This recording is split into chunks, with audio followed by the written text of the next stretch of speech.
तो यार केमिस्ट्री से कोई चैप्टर समझ आए ना आए, लेकिन एक बात ज़रूर समझ आ जाती है कि क्या कि टाइम दे के देखो रंग बदल ही जाता है। अब ये किस सेंस में बोली गई है वो आप लोग खुद ही डिसाइड करो। So hello everyone, this is Keshav Jha, welcome to social minds. आज की वीडियो से हम अपनी केमिस्ट्री को अभी शुरू करने जा रहे हैं, जिसमें हमने अपना पहला चैप्टर लिया है केमिकल रिएक्शन एंड इक्वेशन। उसकी जो सबसे इम्पोर्टेंट डीपीपी कह सकते हो आप, या फिर इसमें आप कह सकते हो कि सबसे ज़्यादा जो मोस्ट इंपॉर्टेंट पीवाईक्यू है या मोस्ट इंपॉर्टेंट क्वेश्चन है, या फिर जो मोस्ट रिपीटेटिव क्वेश्चन है, या फिर आप कह सकते हो एक तरह से कि जो सबसे ज़्यादा चांसेस है क्वेश्चंस की फ्यूचर में आने की, उन क्वेश्चंस का हम करने वाले हैं इस वीडियो में अपना डिस्कशन। तो मैं अपना पेन सेलेक्ट कर लेता हूँ और मैं साथ साथ में यही बता देता हूँ कि ये वीडियो किन बच्चों के लिए है। कोई भी बच्चा चाहे वो सीएम श्री स्कूल की प्रिपरेशन कर रहा हो, और अभी 6th और 9th के एग्ज़ाम हो गए, 11th के होने वाले हैं, तो उसके लिए ये सबसे ज़्यादा इंपॉर्टेंट वीडियोज़ है। प्लस में अगर कोई सैनिक स्कूल की प्रिपरेशन कर रहा है, या फिर कोई आरएमएस की प्रिपरेशन कर रहा है, या फिर कोई सीयूटी की प्रिपरेशन कर रहा है, या जैसे सीयूटी में ये आपके उसमें आ जाएगा, डोमेन सब्जेक्ट में आ सकता है, या फिर इसके कुछ कुछ क्वेश्चन आपके जनरल अवेयरनेस में भी आने के चांसेस हैं।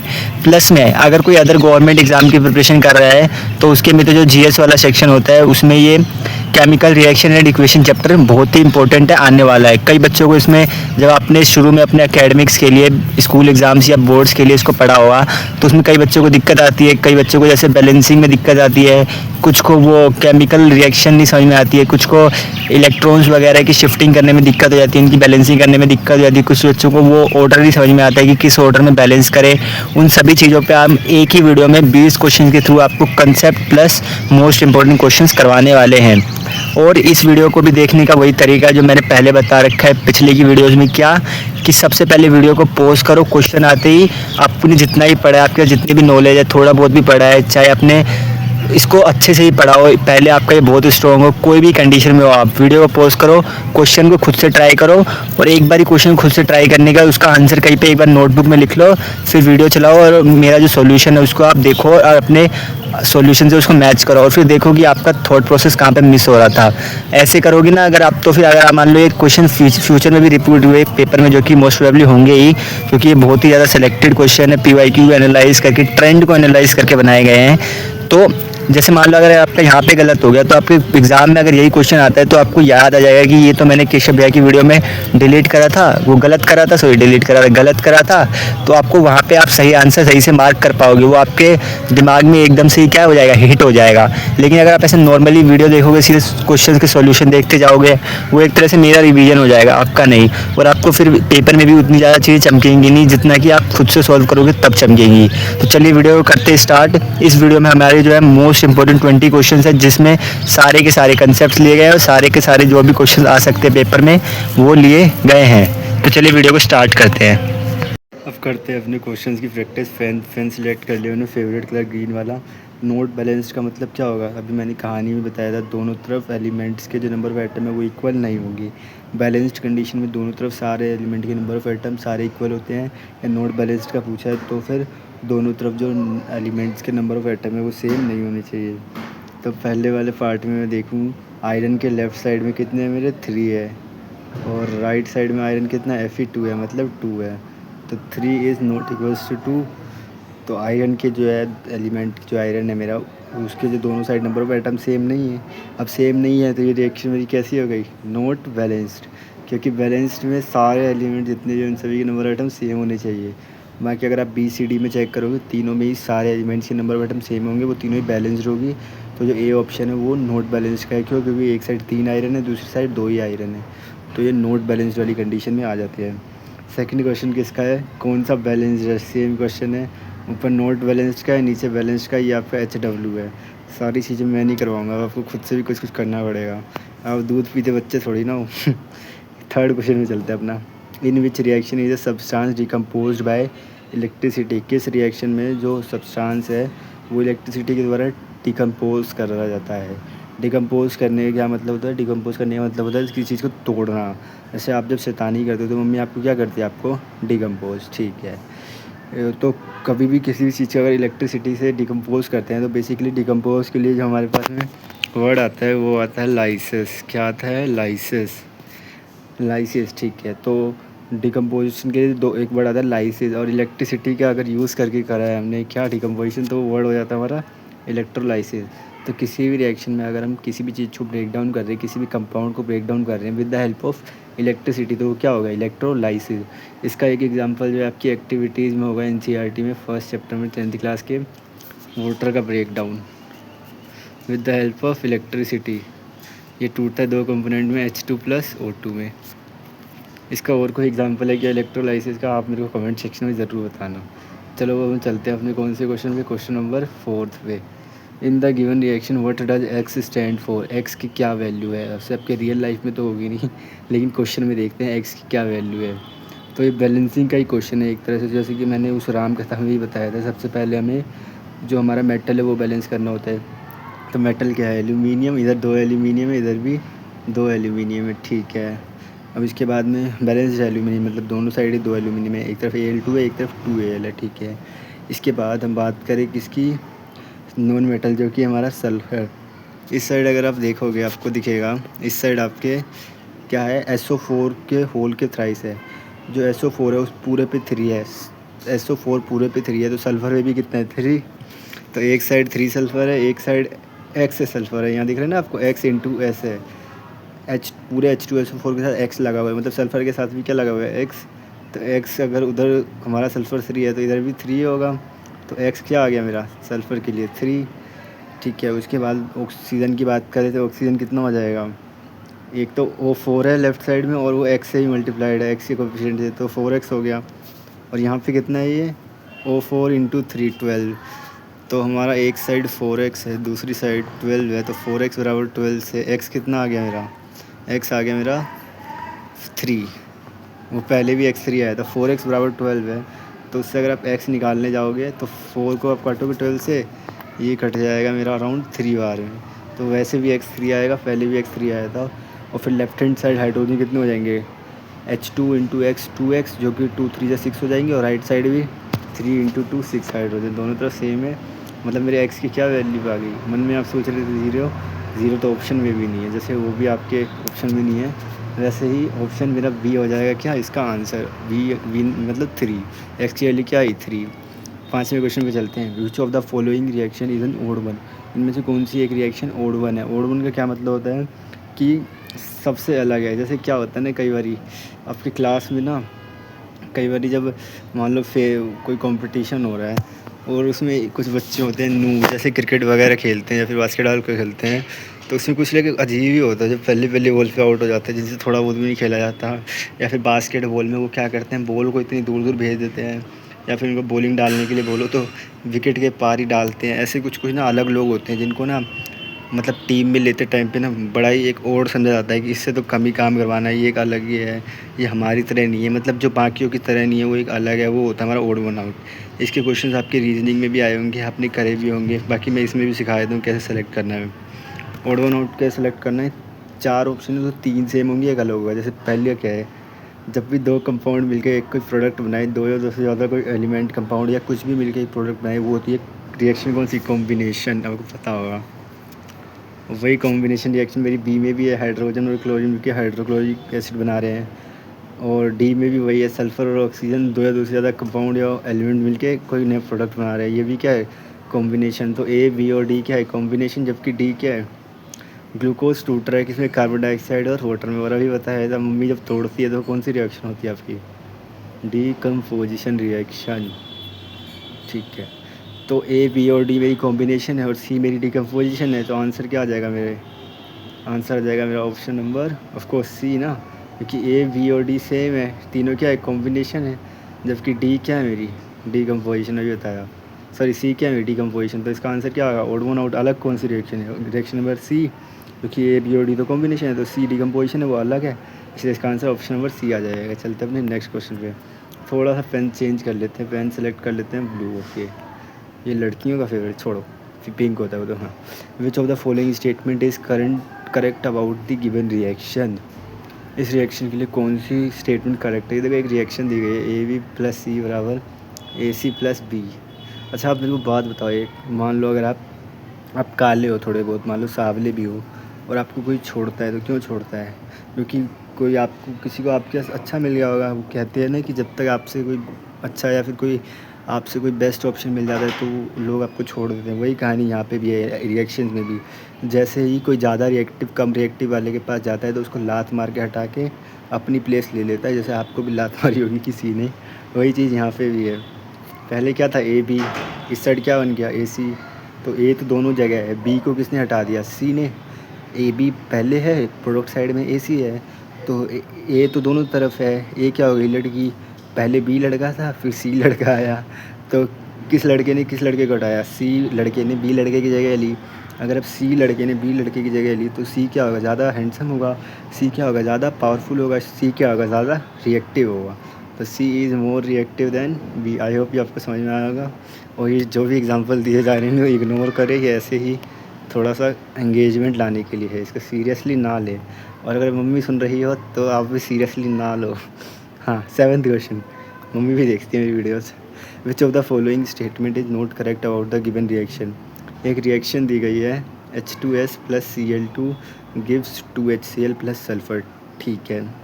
अच्छा, आपको हम दो चीज़ बताए थे, कई बच्चों को नहीं पता होगा। एक होता है ऑक्सीडाइजिंग एजेंट और एक होता है रिड्यूसिंग एजेंट।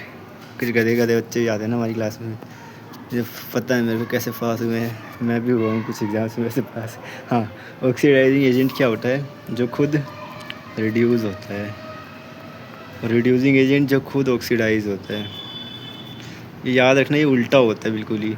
ऑक्सीडाइजिंग एजेंट वो जो खुद रिड्यूस होए, रिड्यूसिंग एजेंट वो जो खुद ऑक्सीडाइज हुए, एकदम ही अपोजिट है। कोई पूछे रिड्यूसिंग एजेंट मतलब जो ऑक्सीडाइज हो जाए, ऑक्सीडाइजिंग एजेंट जो रिड्यूस हो जाए, एकदम ही उल्टे हैं, अपोजिट मीनिंग देते हैं। तो अगर आप ऊपर देखोगे, अच्छा आपको पता होगा, नहीं पता तो मैं बता देता हूँ। ऑक्सीडेशन का होता है जब addition of oxygen, removal of hydrogen, या फिर addition of electron, sorry removal of electron होता है। और क्या कहते हैं, हमारा रिडक्शन कब होता है, एडिशन ऑफ इलेक्ट्रॉन, और क्या कहते हैं, addition of hydrogen, removal of oxygen. तो यहाँ पे देखो आप, ये Cl2 था एकदम ही सिंगल आपकी तरह, फिर उसको मिल गई H नाम की कोई लड़की या फिर H नाम का कोई एलिमेंट, तो क्या हुआ, एडिशन ऑफ हाइड्रोजन। और भी मैंने बताया एडिशन ऑफ हाइड्रोजन क्या होता है, एक रिडक्शन होता है। रिडक्शन होता है तो फिर हमारा ये रखा ना, Cl2 gets reduce to HCl। बिल्कुल, Cl2 का रिडक्शन हुआ है, वो किस में कन्वर्ट हुआ है, HCl में। तो Cl2 किस में रिड्यूस हो गया, HCl में। लेकिन ये करेक्ट है, हमें नोट करेक्ट बताना है। जब भी क्वेश्चन पढ़ो तो उसमें देख लिया अगर करेक्ट है नोट करेक्ट है, इसी से सिली मिस्टेक हो जाती है और कोई बच्चा ए ऑप्शन मार के भग जाता है। इसमें 3 सही स्टेटमेंट है, एक स्टेटमेंट गलत है, वो आपको बतानी है। बी ऑप्शन पढ़ते हैं, H2S gate oxidise to S। H2S में से H2S जो है पहले मिंगल था, अब सिंगल हो गया, तो हाइड्रोजन हट गया, बचा क्या, सल्फ़र। रिमूवल हाइड्रोजन ऑक्सीडेशन होता है, तो बिल्कुल H2S ऑक्सीडाइज हुआ है सल्फ़र में। ए बी सही है, हमें बताना कौन सा सही नहीं है। Cl2 is the oxidising agent, Cl2 का रिडक्शन हुआ था, यहाँ पे बताए थे ए ऑप्शन में, और जिसका रिडक्शन वो ऑक्सीडाइजिंग एजेंट सही है। तो ए बी सी सही है, मतलब डी ही गलत होंगे ऑफ कोर्स। अब 3 ऑप्शन हट गए तो डी ही सही होगा हमारा। H2S is the oxidising agent, H2S का ऑक्सीडेशन हुआ है, H2S ऑक्सीडाइज हुआ है सल्फ़र में। रिमूवल ऑफ हाइड्रोजन हुआ है ना, हाइड्रोजन सल्फाइड H2S से, तो ऑक्सीडेशन है, तो H2S ऑक्सीडाइज हुआ है किसमें, सल्फ़र में। अब जो चीज़ ऑक्सीडाइज होती है, मैंने बताया था, इसका उल्टा होता है उसका एजेंट। अगर H2S ऑक्सीडाइज हुआ है तो क्या होगा, रिड्यूसिंग एजेंट। लेकिन मेरे ऑप्शन नंबर डी में क्या दिया है, ऑप्शन नंबर डी में दिया है H2S ऑक्सीडाइजिंग एजेंट है। नहीं, तो कौन सी स्टेटमेंट गलत है, मेरी स्टेटमेंट मेरी गलत है, हमारी कौन सी number, option number D. I hope आपको समझ में आया, नहीं समझ में आया वीडियो को दोबारा देखो, खुद से भी ट्राई करो। फ़ैन मम्मी ने चलाने के लिए ख़रीदे हैं, फ़ैन फाइटिंग के लिए नहीं। हाँ, अब खेलते हैं 8th क्वेश्चन। इनमें से कौन सी डिकम्पोजिशन रिएक्शन है, इतने यार बता दिया, मम्मी ने आपको तोड़ा है तो आप टूट के अलग अलग हिस्सों में अलग अलग जगह घाव हुए होंगे, अलग अलग जाके आप रोए होंगे, तो अलग अलग चीज़ों में बटे होगे ना। तो वही चीज़ है, एक इंसान होता है जब पिटता है तो अलग अलग घाव लगते हैं, अलग अलग चोट लगता है, अलग जब रोता है, अलग अलग जब बताता है तो अलग अलग पार्ट्स में टूट जाता है वो। वैसे ही हमारी रिएक्शंस भी होती है, एक कंपाउंड होता है वो अलग अलग उसके कंपोनेंट्स में टूटता है। तो पहली वाली रिएक्शन ये भैया, ये बेस है NOH, HCl एसिड है, इससे एक सोल्ट बन गया और वाटर बन गया। ये हमारी कौन सी रिएक्शन है, एसिड बेस रिएक्शन है, जिससे न्यूट्रलाइजेशन रिएक्शन कहते हैं। तो इसमें तो कुछ टूटा है नहीं, इसमें तो 2 चीज़ जुड़ी है और 2 चीज़ बनी है, न्यूट्रलाइजेशन रिएक्शन है, तो ये डिकम्पोजिशन नहीं है। बी को थोड़ी देर होल्ड पे रखो। सी और डी मेरे को दिख ही रही है, 2 कंपाउंड, 2 एलिमेंट मिलके एक कंपाउंड बना रहे हैं, ये कंबाइन हो रहे हैं, ये आपस में H2 और I2 फिर 2HI बना रहे थे, कॉम्बिनेशन रिएक्शन है। तो ये भी मेरी नहीं होगी डिकम्पोजिशन रिएक्शन में, हट गई। ए भी हट गया, डी भी हट गया। बी और सी में देखो, जैसे बी और सी में बच्चों को दोनों लग रहे होंगे, लेकिन आप ध्यान से देखना जो बी ऑप्शन है उसमें जो हमारी जो ये NH4 CNO है उसकी बस चेन ओपन हुई है, ये टूटा नहीं है। जैसे मान लो कई बार हम क्या होता है शर्ट पहने होते हैं और शर्ट के बटन खोल लेते हैं, तो इसका मतलब ये थोड़ी ना कि हमने शर्ट उतार दिया है। ऐसे ही ऑप्शन बी में जो है चेन, उसकी जो पूरा कंपाउंड है उसकी बस चेन ओपन हुई है, वो पूरा अपने कंपोनेंट्स में भी टूटा नहीं है, तो बी ऑप्शन भी नहीं होगा। जबकि ऑप्शन नंबर सी देखो 2 KClO3 कंपाउंड था, वो KCl और O2 में टूट गया तो मेरा यही आंसर हो गया ना, अपने कंपोनेंट्स में टूट गया कंपाउंड, तो यही क्या हो गया, डिकम्पोज हो गया। टूट गया मतलब डिकम्पोज हो गया, उसका ब्रेक डाउन हो गया ना 2 KClO3 का KCl और O2 में, तो वही क्या हो गया, डिकम्पोजिशन रिएक्शन टूट चुका है, ऑप्शन नंबर सी वाला। ठीक है। बी में चेन ओपन हुई है, बस शर्ट बटन खुले हैं, अभी पूरे कपड़े नहीं उतरे हैं। अगला क्वेश्चन नंबर 9 पे चलते हैं। थोड़ा सा पेन का कलर चेंज कर लेते हैं, बोर हो रहे हैं थोड़ा सा, इनकी इंक कभी ख़त्म नहीं होगी ना इसीलिए। क्वेश्चन नंबर 9, बच्चों the following is displacement reaction. ऊपर एक क्वेश्चन करवाया था ना वो AB और AC वाला, उसमें क्या होता था जब ज़्यादा पावरफुल होता था कम पावरफुल वाले को डिस्प्लेस कर देता था, वही वैसा ही एक क्वेश्चन है। वैसी कोई डिस्प्लेसमेंट रिएक्शन दी है इनमें, वो बतानी कौन सी है। जैसे ए को देख के आपको समझ आ रहा है कंपाउंड अपने कंपोनेंट से टूट रहा है, ये डिकम्पोजिशन रिएक्शन है। डी ऑप्शन अभी ऊपर ही बताया था मैंने, न्यूट्रलाइजेशन रिएक्शन है। अब बी और सी में बच्चों को कन्फ्यूजन होगा कौन सा सही है, क्योंकि दोनों में ही क्या हो रहा है, दोनों में ही डिस्प्लेसमेंट हो रही है। ऊपर वाले में बी में क्या कहते हैं, हमारे जो हाइड्रोजन को कैल्शियम ने डिस्प्लेस करा है, और सी में किसको, कॉपर को आयरन ने डिस्प्लेस करा है। तो कौन सा ऑप्शन सही होगा।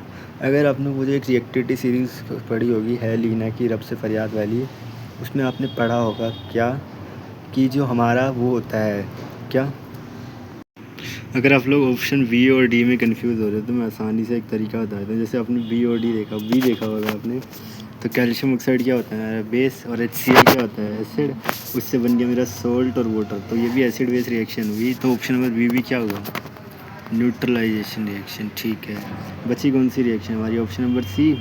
इसमें क्या हुआ है, पहले CuSO4 था, बाद में FeSO4 बन गया। SO4 लड़की और कॉपर लड़के को, कॉपर जो कलवा लड़का था उसको Fe हैंडसम लड़के ने क्या कर दिया, डिस्प्लेस हटा दिया। तो ये क्या हुई मेरी डिस्प्लेसमेंट रिएक्शन। ये जो अदला बदली हो जाती है ना लोगों की जीवन में भी, वही क्या होती है मेरी डिस्प्लेसमेंट रिएक्शन। इसको अपनी भावनाओं से ना जोड़े। ऑप्शन नंबर सी क्या हो जाएगा मेरा करेक्ट आंसर। ए क्यों नहीं है, डिकम्पोजिशन रिएक्शन। बी क्यों नहीं है, एसिड बेस रिएक्शन, सोल्ट और वाटर बन रहा है। डी क्यों नहीं है, एसिड बेस रिएक्शन। बचे कौन सी रिएक्शन, सी रिएक्शन, कॉपर को आयरन ने डिस्प्लेस करा है। और ये हमारा रिएक्टिविटी सीरीज से भी सही है, कॉपर से ऊपर आता है आयरन तो उसको डिस्प्लेस कर देता है। तो मेरा ऑप्शन नंबर 8 सही हो, ऑप्शन नंबर बी सही, सी सही होगा। अब हम कर लेते हैं भाई पेन चेंज, थोड़ी बोरियत आ रही है, अब करते हैं एक दूसरा पेन सेलेक्ट। चलते अपने क्वेश्चन नंबर 10 पे। In this given reaction what is an, balancing का क्वेश्चन मैं नहीं करवाऊँगा यार, खुद से ट्राई करो, ना हो कमेंट सेक्शन टेलीग्राम पे आ जाओ, पर्सनली कनेक्ट करो, वहाँ पे सारी हेल्प हो जाएगी। नॉर्मली बैलेंसिंग है, पेन कॉपी निकालो, सारे एलिमेंट्स के नंबर आइटम बैलेंस करो, हो जाएगा, कोई दिक्कत नहीं है। Method the following is a redox reaction. Redox reaction क्या होता है, एक ऐसी रिएक्शन जिसमें ऑक्सीडेशन भी हो रहा हो और रिडक्शन भी हो रहा हो, ऑक्सीडेशन भी हो रहा हो रिजान और रिडक्शन भी हो रहा हो। तो ऐसी कौन सी रिएक्शन है, तो देखो ऑक्सीडेशन और रिडक्शन होएगा तो दो चीज़ों का होएगा ऑफकोर्स ना, मतलब कई बार एक चीज़ों का भी हो जाता है कि एक ही चीज़ ऑक्सीडाइज हो रही है, रिड्यूस हो रही है, लेकिन वो आपके सिलेबस में नहीं है, बड़ी क्लास में आएगा। आपकी क्लासेस में अगर ऑक्सीडेशन रिएक्शन है तो दो अलग अलग चीज़ों का होगा, तो इसके दो अलग अलग चीज़ें होनी भी चाहिए रिएक्टेंट साइड में। ए में नहीं है तो ए ऑप्शन हो ही नहीं सकता, बी सी डी बचे। ठीक है, बी में देखो ये सी कॉपर ऑक्साइड था, उससे कॉपर बनना है, मतलब कॉपर ऑक्साइड से ऑक्सीजन हट गया है, रिमूवल ऑफ ऑक्सीजन मेरा रिडक्शन। ठीक है, सेकेंड वाले में हाइड्रोजन के साथ क्या जुड़ गया है, वो ऑक्सीजन, और एडिशन ऑफ ऑक्सीजन मेरा ऑक्सीडेशन। तो बी ऑप्शन जो है उसमें कॉपर ऑक्साइड से कॉपर ऑक्सीजन हटा, रिडक्शन हुआ, हाइड्रोजन से वाटर ऑक्सीजन जुड़ गया, तो रिडक्शन और ऑक्सीडेशन दोनों हो रहा है। तो मेरा ये कौन सा है, redox reaction. Option number B सही है। सी और डी क्यों नहीं होगा वो आपको मैं चेक करके कमेंट सेक्शन में बताना है। आई होप कि आपको समझ में आ रहा है, नहीं समझ में आ रहा है थोड़ा थोड़ा खुद से ही फ़ैन चलाओ, खुद से ट्राई करो, फ़ैन की इंक को ख़त्म करो, नया फ़ैन ले आएंगे अपन, कोई नहीं। अगला question number 12, which of the following statement current about the given reaction. Oxidise कौन होता है, रिड्यूस कौन होता है बता रखा है, इसको भी खुद से ट्राई करो, होमवर्क है, खुद से जितना करोगे उतने पेपर के लिए अच्छा होगा। बैलेंसिंग का अगेन क्वेश्चन है, ये भी HW है। जो आपके होने लायक है वो मैं आपको ही करने के लिए दूंगा। मैं वीडियो की लेंथ नहीं बढ़ाऊंगा। PDF चाहिए आप नीचे डिस्क्रिप्शन में देख लेना, ना मिले तो टेलीग्राम के लिए। बैलेंसिंग का क्वेश्चन है, आप ही करो अभी। मैं आपको मोस्ट इंपॉर्टेंट जो नए नए कंसेप्ट नए नए टॉपिक है उनके क्वेश्चन करवा देता हूँ। टाइम वेस्ट नहीं करेंगे वीडियो को लंबी करके फिर दिक्कत भी है थोड़ी बहुत। क्वेश्चन नंबर 15 मैं इसमें थोड़ा सा हेल्प करने के लिए बता देता हूँ आपको। करना आप ही को है। ये जो ऑक्सीडेंट होता है, ऑक्सीडेंट कौन होता है? जैसे हमारा जो ऑक्सीडाइज कौन होता है, जैसे ये वर्ड लिखा है ऑक्सीडाइज, वो होते हैं जो कि ऑक्सीडाइज होते हैं। लेकिन ऑक्सीडेंट कौन होते हैं? जो रिड्यूस होते हैं। ध्यान रखने का आपको। ऑक्सीडाइज होना मतलब उसका ऑक्सीडेशन हुआ है, लेकिन ऑक्सीडेंट होना मतलब वो रिड्यूस हुआ है। तो आपको इनमें ऑप्शन चेक करके बताना है कि क्या I2 ऑक्सीडेंट है। I2 ऑक्सीडेंट मतलब क्या I2 रिड्यूस हुआ है, या फिर HNO3 ऑक्सीडाइज हुआ है, या HNO3 रिड्यूस हुआ है। इनमें कौन सी चीज़ हुई है आपको चेक करके मेरे को कमेंट सेक्शन में आंसर बतानी है। अगला question number 16 which gas is use in flush bags of chips to prevent oxidation. आप वो खाते होगे, लेस खाते होगे, और या फिर कोई भी नॉर्मल चिप्स खाते होगे, या फिर क्रैक्स वगैरह भी खाते होगे जिसमें से खिलौने निकलते हैं।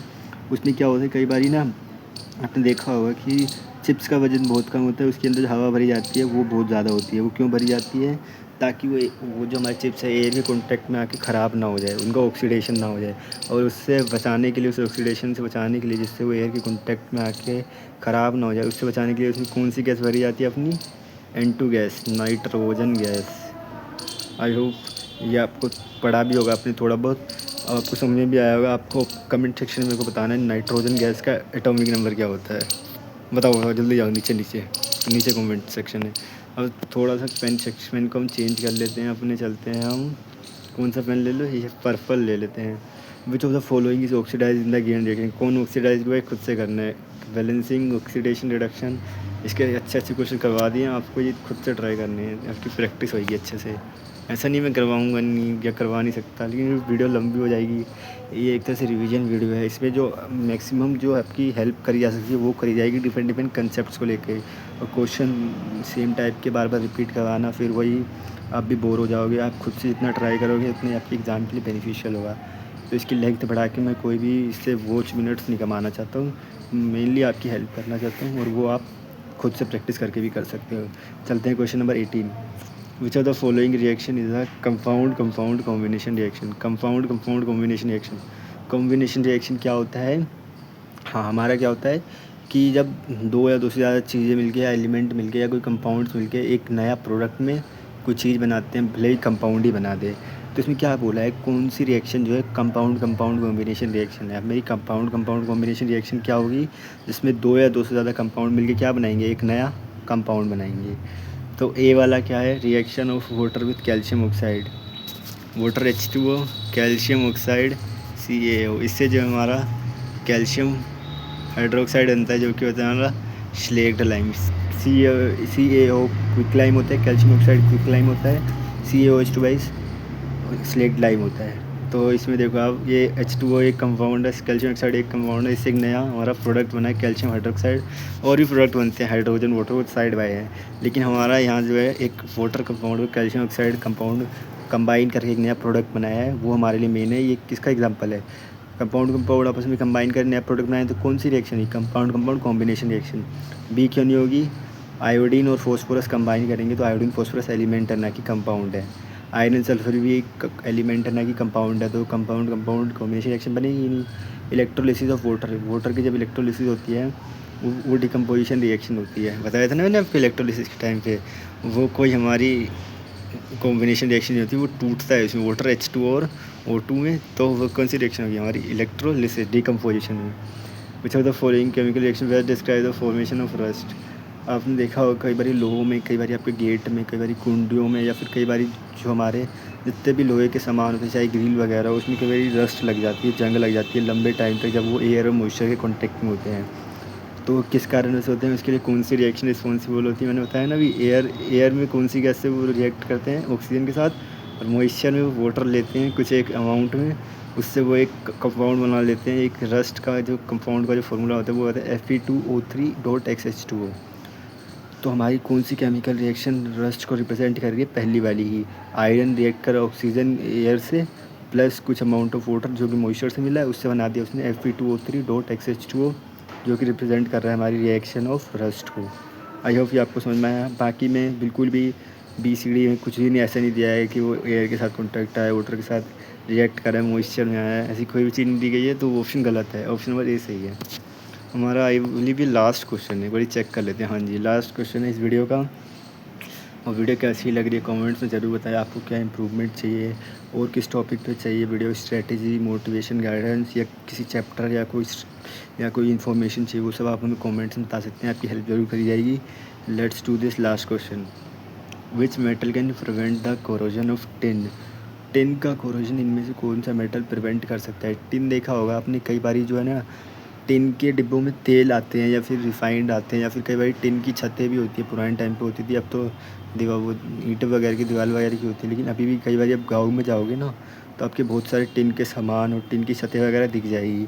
वो टिन के साथ भी क्या होता है ना, कई बार जब वो एयर के कॉन्टैक्ट में रहता है, वाटर के मॉइस्चर वाले के कॉन्टैक्ट में रहता है, तो उसमें जंग लगना स्टार्ट हो जाती है, रस्ट लगना स्टार्ट हो जाती है, जो कि होती है हमारी कोरोजन। उस पर आयरन की रस्टिंग लगना स्टार्ट हो जाती है, वही कोरोजन है। उससे प्रिवेंट करने के लिए हम क्या करते हैं, उसके ऊपर एक लेयर चढ़ाते हैं, एक कोटिंग चढ़ाते हैं। जैसे मान लो आपको मच्छर ना काटे, उसके लिए आप गर्मियों के टाइम पे क्या करते हो, या फिर मान लो नॉर्मली भी, जैसे कि कई बार गर्मियों में हमें फुल शर्ट पहनने का मन करता है, या फिर हम पहनते भी हैं जानबूझ के, क्योंकि गर्मियों में ज़्यादातर मच्छर वगैरह आ जाते हैं। तो दिन के टाइम में तो हम हाफ़ टी शर्ट में रह लेते हैं, लेकिन रात में हम फुल पहनना पसंद करते हैं। क्यों? क्योंकि रात में जो मच्छरों का आतंक आता है, हमें काट लेता है। तो उसको बचने के लिए हमने क्या करा, अपने पूरे शरीर को शर्ट से ढक लिया। वैसे ही टिन में जो आयरन की जंग लग जाती है, लोहे की जंग लग जाती है, रस्टिंग हो जाती है, कोरोजन हो जाता है, उससे बचाने के लिए हम उसके ऊपर किसकी कोटिंग चढ़ाते हैं? जिंक की। जिंक मेटल की हम क्या करते हैं, कोटिंग चढ़ा देते हैं, एक तरह से कवर कर देते हैं उसको, जिससे क्या हो जाता है, उसके कोरोजन ऑफ टिन रुक जाता है, वो एयर के कांटेक्ट में नहीं आ पाता, टिन मॉइस्चर के कांटेक्ट में नहीं आ पाता जिंक की कोटिंग लगने के बाद, तो उसका कोरोजन या फिर रस्टिंग भी नहीं हो पाता।